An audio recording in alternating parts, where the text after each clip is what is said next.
Chapter 7, The Recovery of the Dongola Province. Countless and inestimable are the chances of war. Those who read the story, and still more those who share the dangers, of a campaign feel that every incident is surrounded with a host of possibilities, any one of which, had it become real, would have changed the whole course of events. The influence of fortune is powerfully and continually exerted. In the flickering light of conflict, the outlines of solid fact throw on every side the vague shadows of possibility. We live in a world of ifs.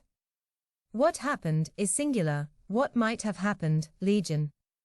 But to try to gauge the influence of this uncertain force were utterly futile, and it is perhaps wise, and indisputably convenient, to assume that the favorable and adverse chances equate, and then eliminate them both from the calculation. The Sirdar's luck became almost proverbial in the Sudan. As the account progresses, numerous instances will suggest themselves. It was lucky that the dervishes did not harass the communications, or assail Okosho before it was fortified.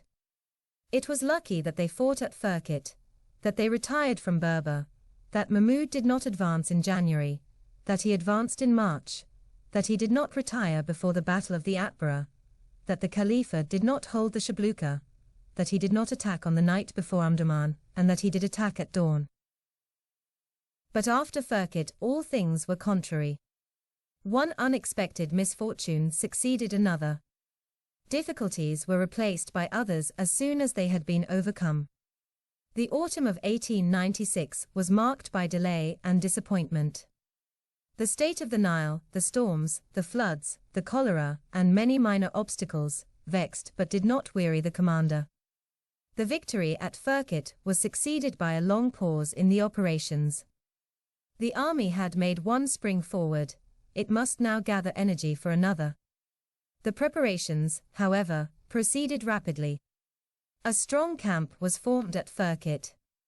MacDonald's brigade occupied Swada 2 days after the fight, and this place now became the advanced post, just as Okosho had been in the first phase of the campaign. The accumulation of stores at Firkit and Swada began forthwith. Owing to the arrangements, which had been made before the engagement, it was possible to collect within 1 week of the action 2 months' supplies. At Swada for the garrison of 2,000 men, and 1 month's at Firkit for the 7,000 troops encamped there. Thereafter, however, the necessity of hurrying the railway construction, and the considerable daily demands of 9,000 men, only allowed this margin to be increased very gradually. The army had now passed beyond the scope of a camel, or other pack animal, system of supply, except for very short distances, and it was obvious that they could only advance in future along either the railway, or a navigable reach of the river, and preferably along both.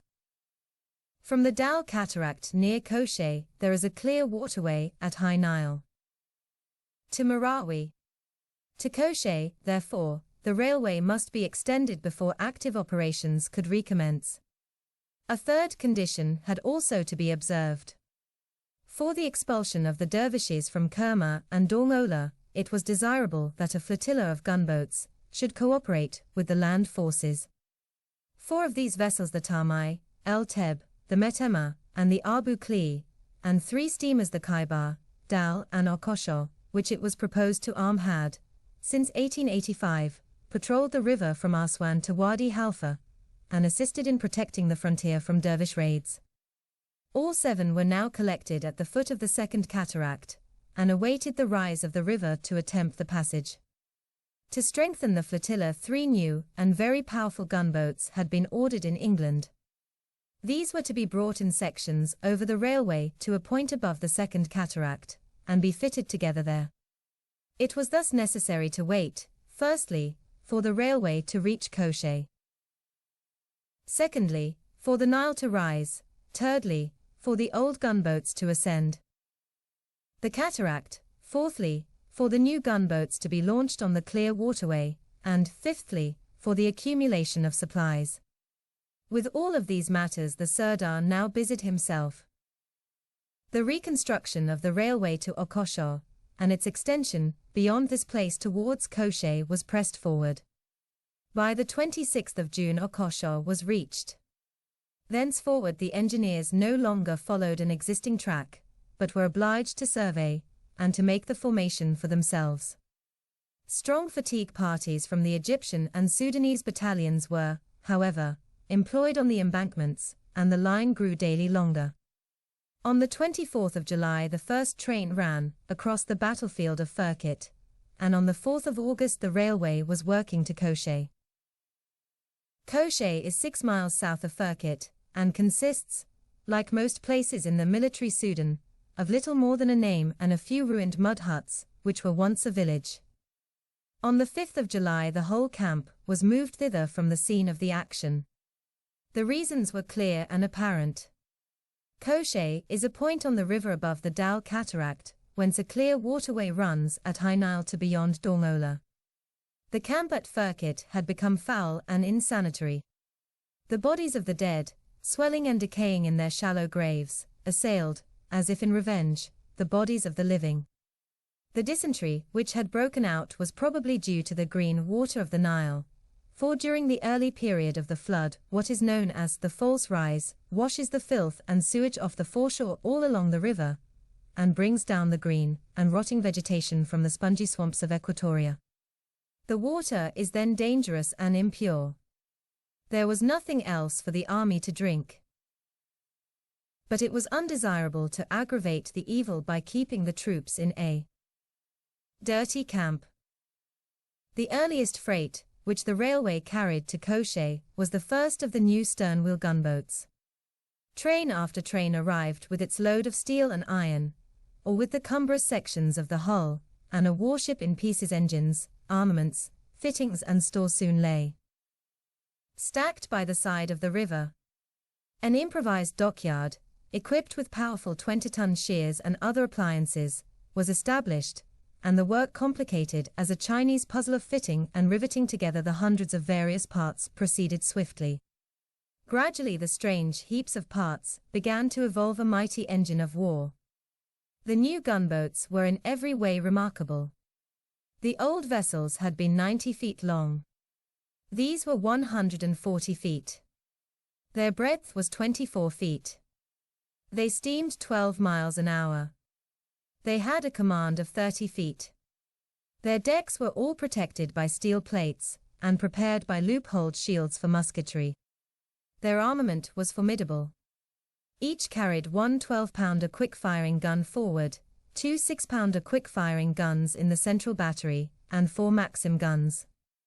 Every modern improvement such as ammunition hoists, telegraphs, searchlights, and steam winches was added. Yet with all this they drew only 39 inches of water. The contract specified that these vessels should be delivered at Alexandria by the 5th of September, but, by exertions, the first boat, the Zafar, reached Egypt on the 23rd of July, having been made in 8 weeks, and in time to have assisted in the advance on Dongola. The vessels and machinery had been constructed and erected in the works in London. They were then marked, numbered, and taken to pieces, and after being shipped to Alexandria and transported to the front were finally put together at Koche. Although in a journey of 4,000 miles they were 7 times transshipped, not a single important piece was lost. The convenience of Koche on the clear waterway, and the dirty condition of Firkit, were in themselves sufficient reasons for the change of camp, but another and graver cause lay behind. During the month of June an epidemic of cholera began to creep up the Nile from Cairo. On the 29th there were some cases at Aswan. On the 30th it reached Wadi Halfa.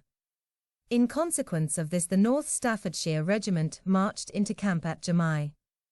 Their 3 months' occupation of the town had not improved their health or their spirits.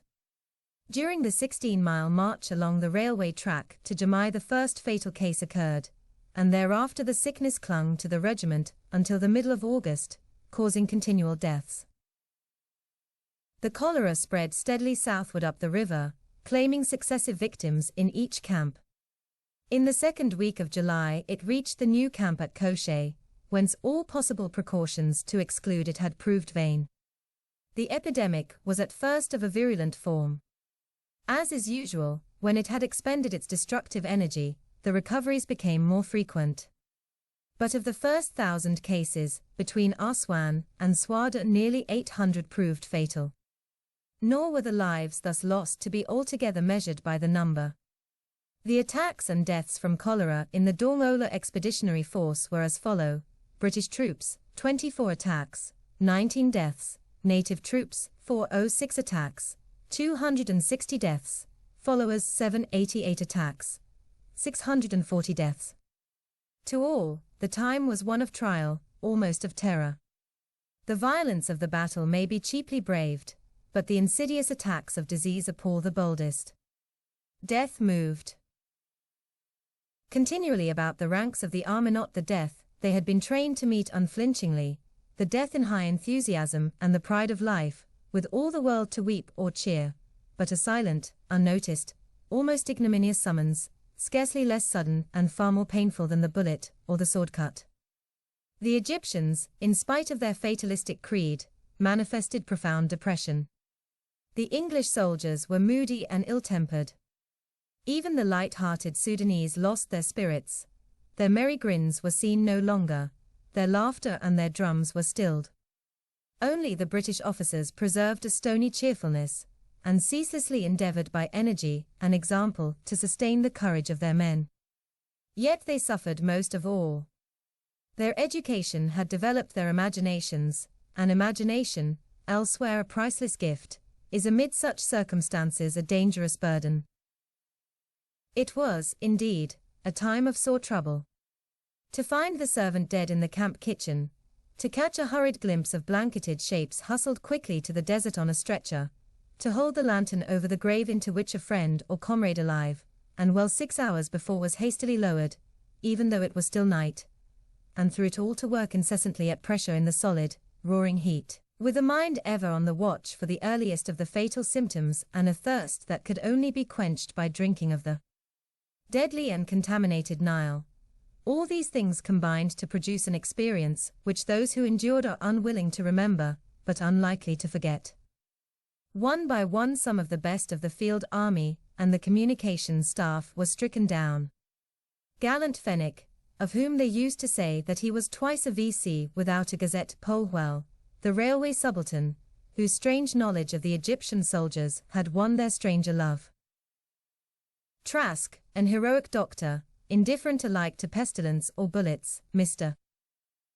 Vallam, the chief superintendent of engines at Halfa, Farmer, a young officer already on his 4th campaign, Mr. Nicholson, the London engineer, long, quaint, kind-hearted Roddy Owen, all filled graves in Halfa Cemetery, or at the foot of Firkit Mountain. At length the epidemic was stamped out, and by the middle of August it had practically ceased to be a serious danger. But the necessity of enforcing quarantine and other precautions had hampered movement up and down the line of communications, and so delayed the progress of the preparations for an advance. Other unexpected hindrances arose. Sir H. Kitchener had clearly recognized that the railway, equipped as it then was, would be at the best a doubtful means for the continual supply of a large force many miles ahead of it. He therefore organized an auxiliary boat service, and passed gyassas and nuggers in native sailing craft freely up the Second Cataract. During the summer months, in the Sudan, a strong north wind prevails, which not only drives the sailing boats up against the stream sometimes at the rate of 20 miles a day, but also gratefully cools the air. This year, for 40 consecutive days, at the critical period of the campaign, the wind blew hot and adverse from the south. The whole auxiliary boat service was thus practically arrested. But in spite of these aggravating obstacles, the preparations for the advance were forced onwards, and it soon became necessary for the gunboats and steamers to be brought on to the upper reach of the river. The Second Cataract has a total descent of 60 feet, and is about 9 miles long. For this distance the Nile flows down a rugged stairway formed by successive ledges of black granite.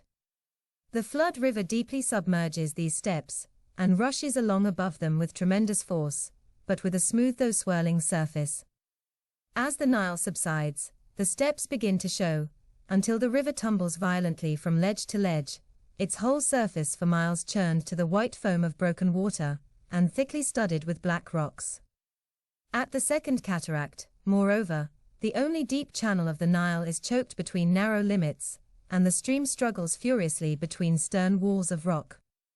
These dark gorges present many perils to the navigator. The most formidable, the Bab el-Kheba, is only 35 feet wide.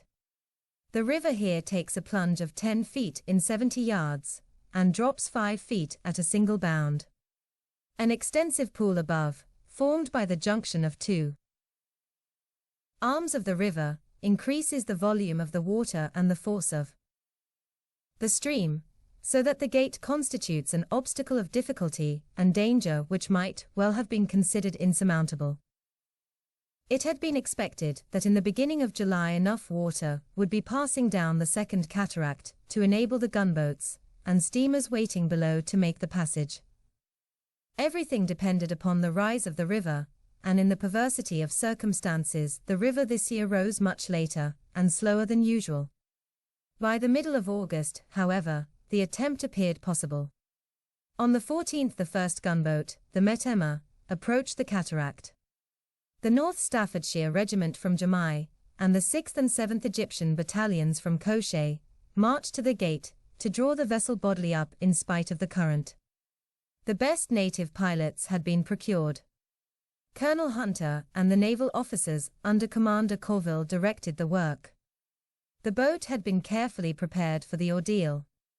To reduce, by raising the freeboard, the risk of swamping, the bows were heightened and strengthened, and stout wooden bulwarks were built running from bow to stern.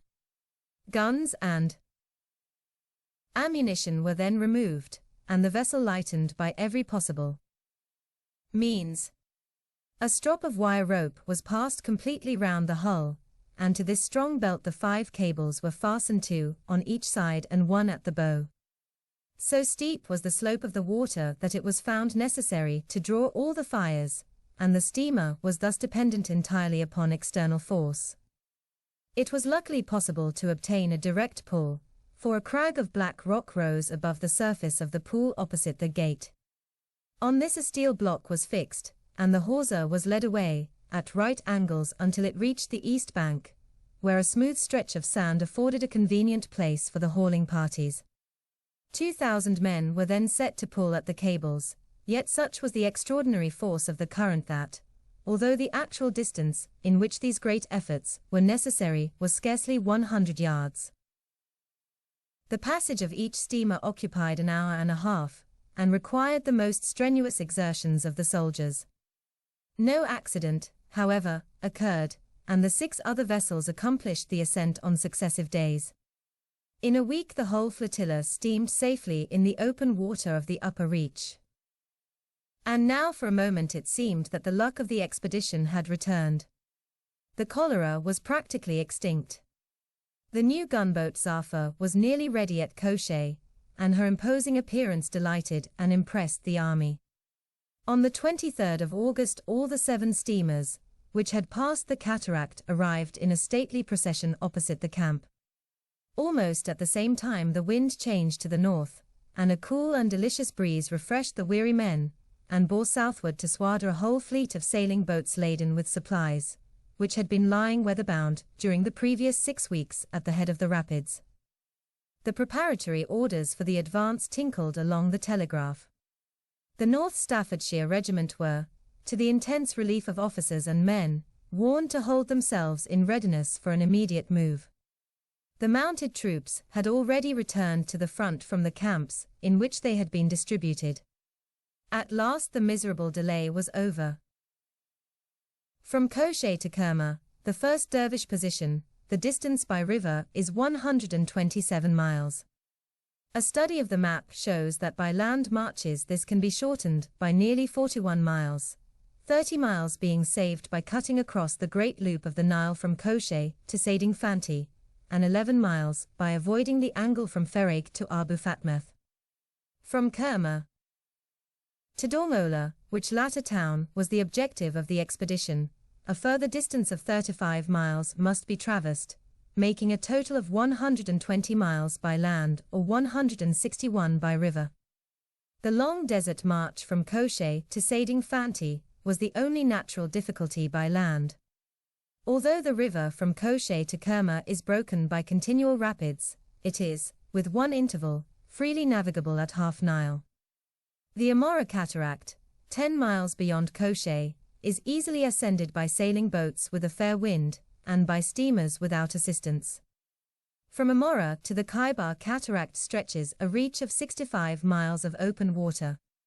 The Khyber Cataract is, during the flood, scarcely any hindrance to navigation, but at Hanek, about 30 miles further on, the 3 miles of islands, rocks, rapids, and broken water which are called the Third Cataract are, except at High Nile, a formidable barrier. Once this is passed, there is open water for more than 200 miles at all seasons to Marawi. The banks of the river, except near Sading Fanti, where the hills close in, are flat and low. The eastern bank is lined with a fringe of palm trees and a thin strip of cultivation, which constitutes what is called the fertile province of Dongola. On the other side the desert reaches the water's edge. Along the right bank of this part of the river the army was now to move. The first act of the advance was the occupation of Absarat, and on the 23rd of August MacDonald's brigade marched thither from Swada, cutting across the desert to Sading Fanti, and then following the bank of the Nile. The occupation of Absarat covered the next movement. On the 26th Lewis's brigade was ordered to march across the loop from Koche to Sading Fanti, and reinforce the brigade at Absarat. The distance of 37 miles was far too great to be accomplished without a system of watering places. This the Sirdar rapidly organized. Water depots were formed by carrying tanks and water skins on camels to 2 points in the desert, and replenishing them by daily convoys. But now a heavy calamity descended on the arrangements of the general and the hopes of the troops.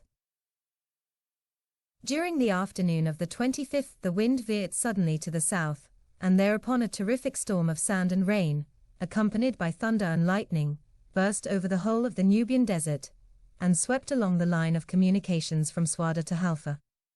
On the next day a second deluge delayed the march of Lewis's brigade. But late on the 27th they started, with disastrous results. Before they had reached the first watering place a third tempest, preceded by its choking sandstorm, overtook them. Nearly 300 men fell out during the early part of the night, and crawled and staggered back to Koche. Before the column reached Sading Fanti 1,700 more sank exhausted to the ground. Out of 1 battalion 700 strong, only 60 men marched in. 9 deaths and 80 serious cases of prostration occurred, and the movement of the brigade from Koche to Absarat was grimly called the Death March. The Death March was the least of the misfortunes caused by the storms. The violent rains produced floods, such as had not been seen in the Sudan for 50 years. The water, pouring down the broad valleys, formed furious torrents in the narrower gorges. More than 12 miles of the railway was washed away. The rails were twisted and bent, the formation entirely destroyed. The telegraph wires were broken. The work of weeks was lost in a few hours. The advance was stopped as soon as it had been begun.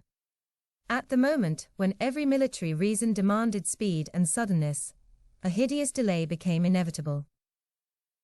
In this time of crisis the success of the whole campaign hung in the balance. Sir Herbert Kitchener did not then possess that measure of the confidence and affection of his officers, which his military successes have since compelled. Public opinion was still undecided on the general question of the war. The initial bad luck had frightened many. All the croakers were ready. A Jingo government, an incapable general, another disaster in the Sudan, such were the whispers. A check would be the signal for an outcry. The accounts of the Death March had not yet reached England, but the correspondents, irritated at being chained to headquarters, were going to see about that. And besides all this, there were the army to feed and the dervishes to fight. In this serious emergency, which threatened to wreck his schemes, the Sirdar's organizing talents shone more brilliantly than at any other moment in this account. Traveling swiftly to Mograt, he possessed himself of the telephone, which luckily still worked. He knew the exact position of every soldier, coolie, camel, or donkey at his disposal. In a few hours, in spite of his crippled transport, he concentrated 5,000 men on the damaged sections of the line, and thereafter fed them until the work was finished. In 7 days traffic was resumed. The advance had been delayed, but it was not prevented. On the 5th of September the 1st, Lewis, and 2nd, MacDonald, brigades moved to Dulgo, and at the same time the remainder of the army began to march across the loop from Kosheh by Sading Fanti to Absarat. Every available soldier had been collected for the final operation of the campaign. The expeditionary force was organized as follows. Commander-in-Chief, the Sirdar. The Infantry Division, Colonel Hunter commanding. 1st Brigade. Major Lewis. 3rd Egyptians. 4th Egyptians. 9th Sudanese. 10th Sudanese. 2nd Brigade. Major MacDonald. 11th Sudanese. 12th Sudanese. 13th Sudanese. 3rd Brigade. Major Maxwell. 2nd Egyptians. 7th Egyptians. 8th Egyptians. 4th Brigade. Major David. 1st Egyptians. 5th Egyptians. 15th Egyptians. Cavalry Brigade and Mounted Forces, Major Byrne Murdoch. Cavalry. 8 squadrons. Camel Corps. 6 companies. Horse Artillery. 1 battery. Artillery, Major Parsons. Field Artillery. 2 batteries. Maxims. 1 battery, British. Divisional Troops, Major Curry. North Staffordshire Regiment. 1st Battalion. The Flotilla, Commander Colville. Gunboats. Zafar, Tamai, Abu Kli, Metema, El Teb. Armed steamers. Kaibar, Dal, Okosho. Total, 15,000 men, 8 war vessels, and 36 guns.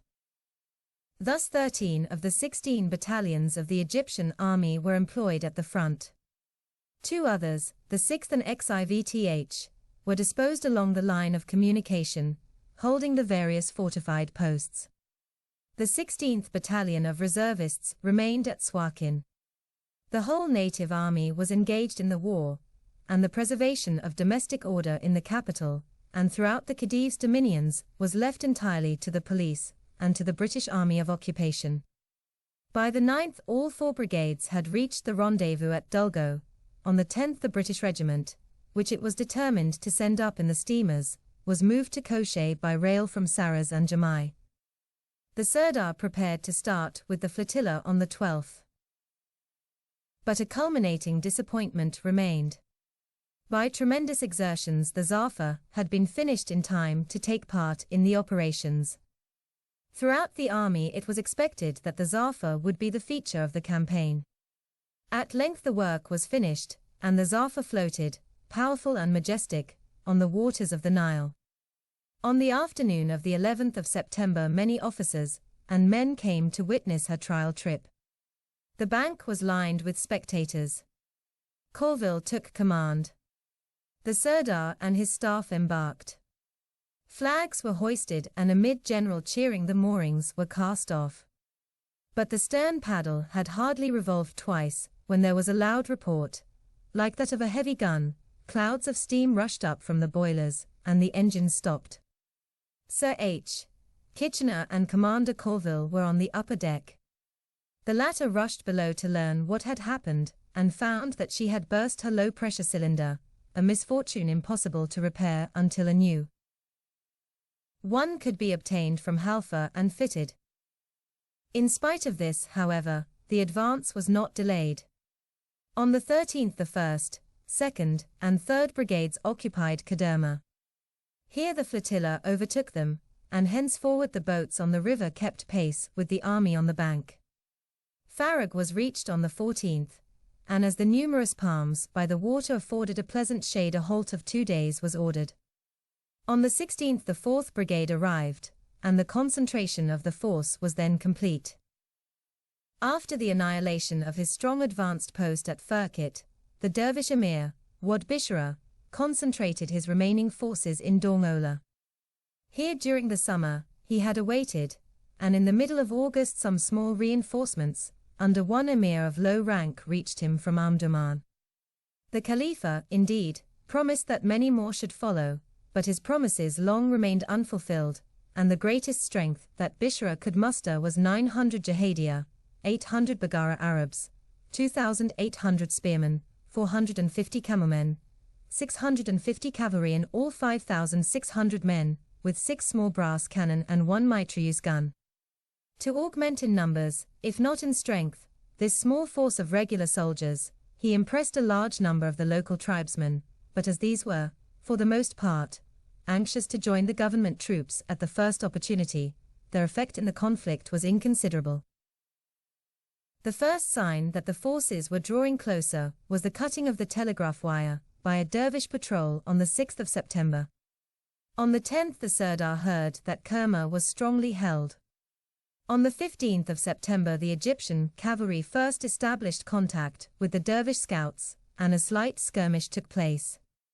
On the 18th the whole force advanced to Sardek, and as Bishara still held his position at Kerma it looked as if an action was imminent. It was resolved to attack the dervish position at Kerma at dawn. Although it seemed that only 4 miles separated the combatants, the night passed quietly. With the first light the army began to move, and when the sun rose the spectacle of the moving masses of men and artillery, with the gunboats on the right, was inspiring. The soldiers braced themselves for the expected action. But no sooner were the village and fort of Kerma visible than the report passed along the ranks that they were deserted. Rumor was soon merged in certainty, for on reaching Kerma it was found that the dervishes had evacuated the place, and only the strong, well-built mud fort attested the recent presence of Bishara. Whither had he gone? The question was not left unanswered. Half a mile to the southward, on the opposite bank of the river, among the groves of palm trees ran a long and continuous line of shelter trenches and loopholed walls. The flanks of this new position rested on the deep morasses, which extend from the river both on the north and south sides of Hafir.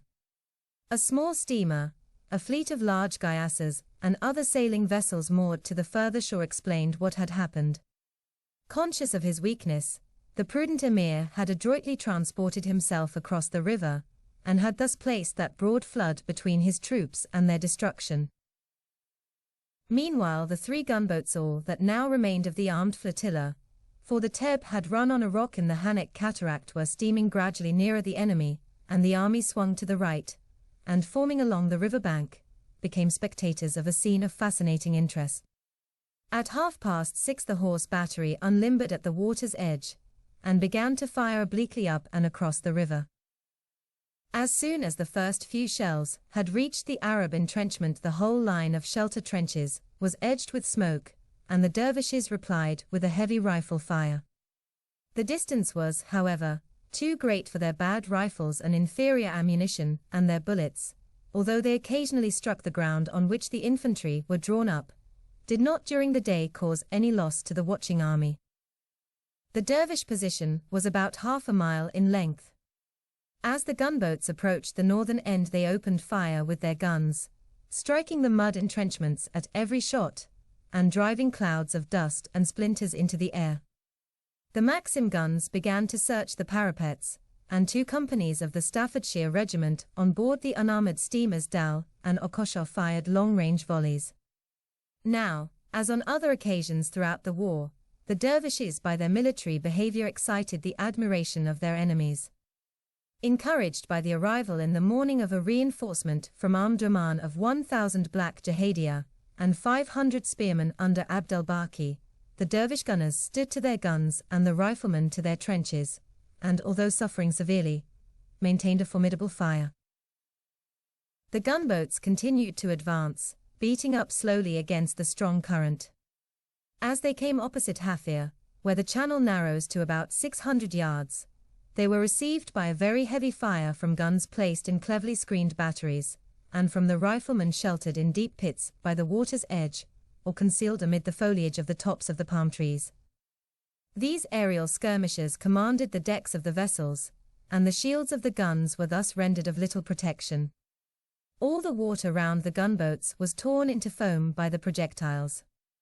The bullets pattered against their sides, and, except where they were protected by steel plates, penetrated. One shell struck the Abu Kli on the waterline, and entered the magazine. Luckily it did not explode, the dervishes having forgotten to set the fuse. 3 shells struck the Metema. On board the Tamai, which was leading, Commander Colville was severely wounded in the wrist. Armourer Sergeant Richardson was killed at his Maxim gun, and on each boat some casualties occurred. So hot was the fire that it was thought doubtful whether to proceed with the bombardment, and the Tamai swung round, and hurried down the river with the current and at full steam to report to the Sirdar. The other gunboats remained in action, and continued to shell the dervish defences. The Tamai soon returned to the fight, and, steaming again up the river, was immediately hotly re-engaged. The sight which the army witnessed was thrilling. Beyond the flood waters of the river, backed against a sky of staring blue and in the blazing sunlight, the whole of the enemy's position was plainly visible. The long row of shelter trenches was outlined by the white smoke of musketry, and dotted with the bright-coloured flags, waving defiantly in the wind and with the still brighter flashes of the guns. Behind the entrenchments and among the mud houses and enclosures strong bodies of the gibber-clad Arabs were arrayed. Still further back in the plain a large force of cavalry conspicuous by the gleams of light reflected from their broad-bladed spears wheeled and manoeuvred. By the Nile all the tops of the palm trees were crowded with daring riflemen, whose positions were indicated by the smoke puffs of their rifles, or when some tiny black figure fell, like a shot rook, to the ground. In the foreground the gunboats, panting and puffing up the river, were surrounded on all sides by spouts and spurts of water, thrown up by the shells and bullets. Again the flotilla drew near the narrow channel. Again the watching army held their breath, and again they saw the leading boat, the Metema, turn and run downstream towards safety, pursued by the wild cheers of the Arabs. It was evident that the gunboats were not strong enough to silence the dervish fire. The want of the terrible Zafar was acutely felt. The firing had lasted 2 hours and a half, and the enemy's resistance was no less vigorous than at the beginning of the action. The Sirdar now altered his plans. He saw that his flotilla could not hope to silence the dervishes. He therefore ordered de Rougemont, who had assumed the command after Colville was wounded, to run past the entrenchments, without trying to crush their fire, and steam on to Dongola. To support and cover the movement, the 3 batteries of artillery under Major Parsons were brought into action from the swampy island of Artagasha, which was connected at this season with the right bank by a shoal. At the same time 3 battalions of infantry were moved along the river until opposite the Arab position. At 9 a.m., the 18 guns on the island opened a tremendous bombardment at 1,200 yards range on the entrenchments, and at the same time the infantry and a rocket detachment concentrated their fire on the tops of the palm trees. The artillery now succeeded in silencing 3 of the 5 dervish guns and in sinking the little dervish steamer Tara, while the infantry, by a tremendous long-range fire, drove the riflemen out of the palms. Profiting by this, the gunboats at 10 o'clock moved up the river in line, and, disregarding the fusillade which the Arabs still stubbornly maintained, passed by the entrenchment and steamed on towards Dongola. After this the firing on both sides became intermittent, and the fight may be said to have ended. Both forces remained during the day facing each other on opposite sides of the river, and the dervishes, who evidently did not admit a defeat, brandished their rifles and waved their flags, and their shouts of loud defiance floated across the water to the troops. But they had suffered very heavily. Their brave and skillful leader was severely wounded by the splinters of a shell. The wicked Osman Azrak had been struck by a bullet, and more than 200 Ansar had fallen, including several emirs. Moreover, a long train of wounded was seen to start during the afternoon for the south. It is doubtful, however, whether Bishra would have retreated if he had not feared being cut off. He seems to have believed that the Sirdar would march along the right bank at once to Dormola and cross there under cover of his gunboats. Like all Muslim soldiers, he was nervous about his line of retreat. Nor, considering the overwhelming force against him, can we wonder. There was, besides this strategic reason for retiring, a more concrete cause. All his supplies of grain were accumulated in the gyassas, which lay moored to the west bank. These vessels were under the close and accurate fire of the artillery and Maxim guns on Artagasha Island. Several times during the night the hungry dervishes attempted to reach their store, but the moon was bright and the gunners watchful. Each time the enemy exposed themselves, a vigorous fire was opened and they were driven back. When morning dawned, it was found that Hafir was evacuated, and that the enemy had retreated on Dormola. What Bishra's anxiety about his line of retreat was unnecessary, for the Sirdar could not advance on Dormola with a strong dervish force on his line of communications, and it was not desirable to divide the army and mask Hafir with a covering force. But as soon as the dervishes had left their entrenchments the situation was simplified. At daybreak all the Arab boats were brought over to the right bank by the villagers, who reported that Bishra and his soldiers had abandoned the defense and were retreating to Dormola. Thereupon the Sirdar, relieved of the necessity of forcing the passage, transported his army peacefully to the other bank. The operation afforded scope to his powers of organization, and the whole force complete with cavalry, camels, and guns was moved across the broad, rushing river in less than 36 hours, and without any apparent difficulty. The casualties on the 19th were not numerous, and in a force of nearly 15,000 men they appear insignificant. Commander Colville was wounded.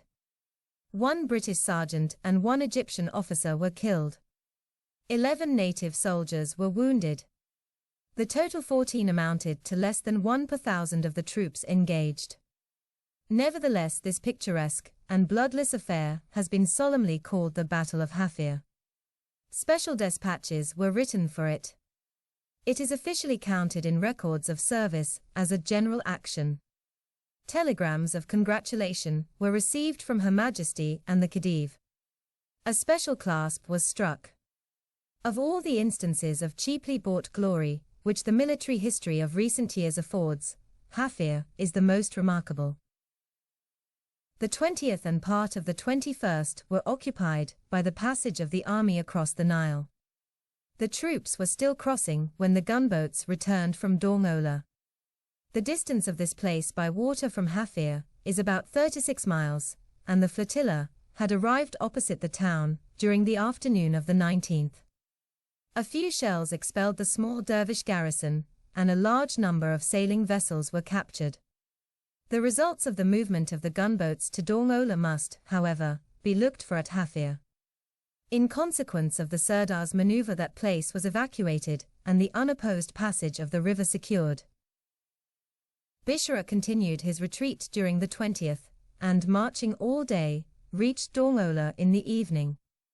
Wounded as he was, he reoccupied the town and began forthwith to make preparations for the defense of its considerable fortifications.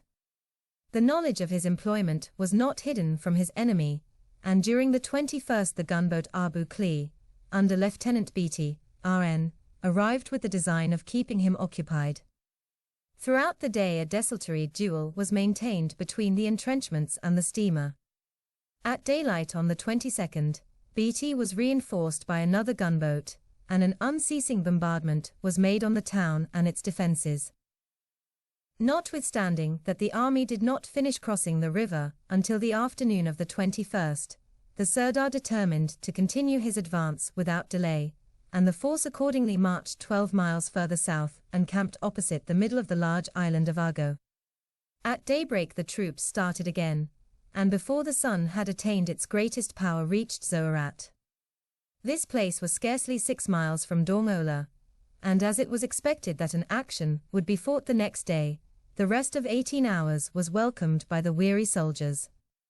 All day long the army remained halted by the palms of the Nile bank.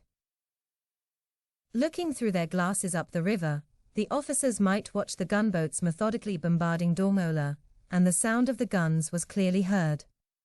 At intervals during the day odd parties of dervishes, both horse and foot, approached the outpost line and shots were exchanged. All these things, together with the consciousness that the culmination of the campaign was now at hand, raised the excitement of the army to a high pitch, and everyone lay down that night warmed by keen anticipations. An atmosphere of unrest hung over the bivouac, and few slept soundly. At 3 o'clock the troops were aroused, and at 4:30 the final advance on Dormola had begun. It was still night.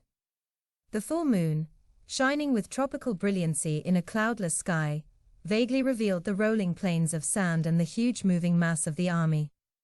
As long as it was dark the battalions were closely formed in quarter columns.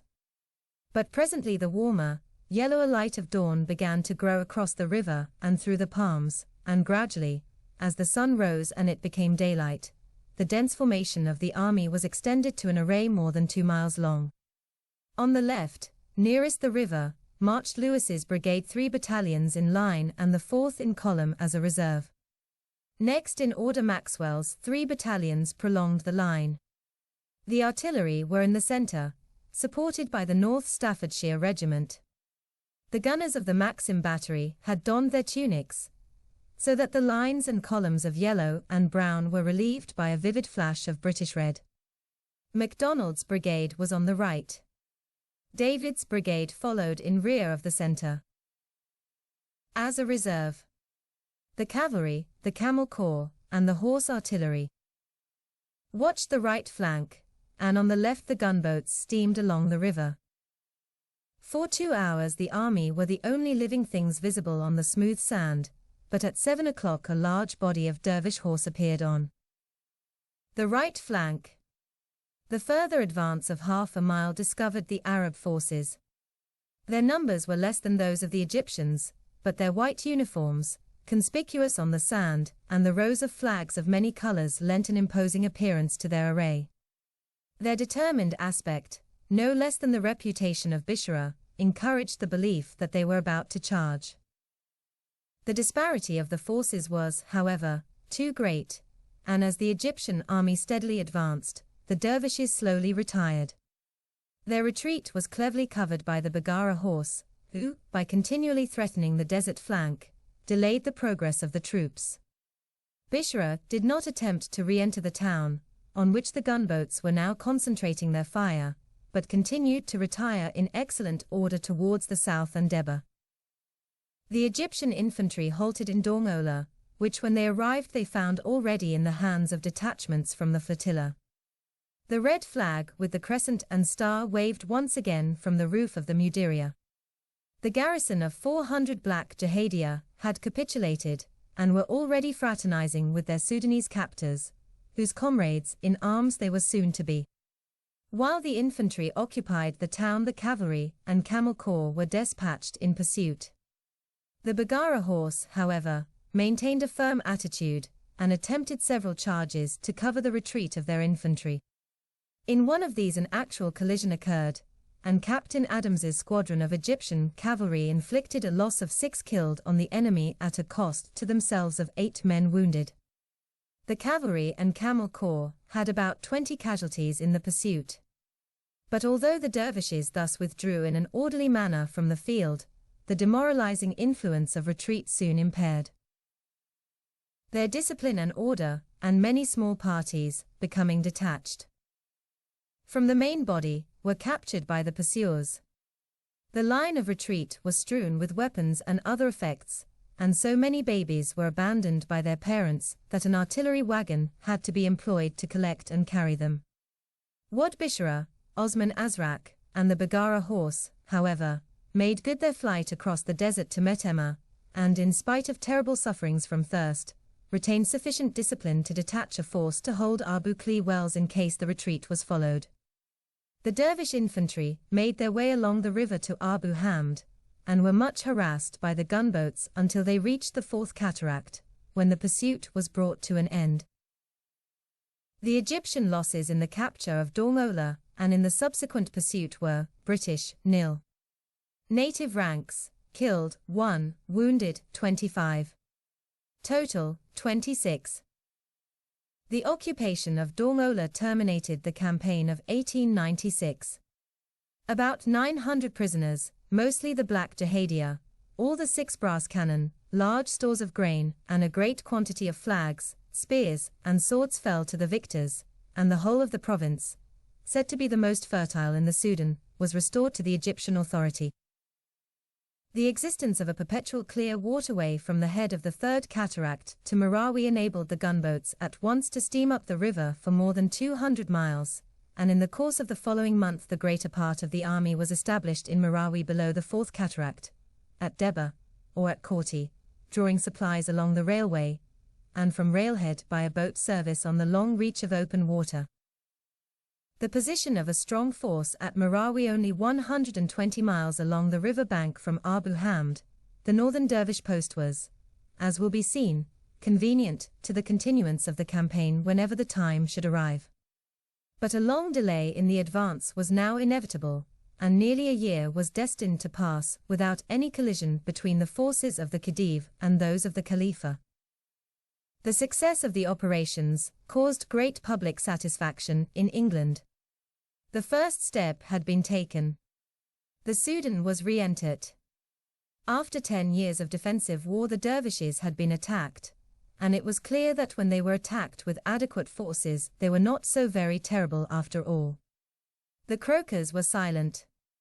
A general desire was manifested in the country that the operations should continue, and although the government did not yet abandon their tentative policy, or resolve utterly to destroy the Khalifa's power, it was decided that, as the road had so far been safe and pleasant, there was at present no need to stop or turn back. A generous Gazette of Honours was published. With a single exception, which it would be invidious to specify, all the officers of the Egyptian army were mentioned in despatches. Sir H. Kitchener, Colonel Hunter, and Colonel Rundle were promoted major generals for distinguished service in the field. A special medal on whose ribbon the Blue Nile is shown flowing through the yellow desert was struck, and both the engagement at Firket and the affair at Hafia were commemorated by clasps. The casualties during the campaign, including the fighting round Suakin, were 43 killed and 139 wounded. 130 officers and men died from cholera, and there were 126 deaths from other causes. A large number of British officers were also invalided.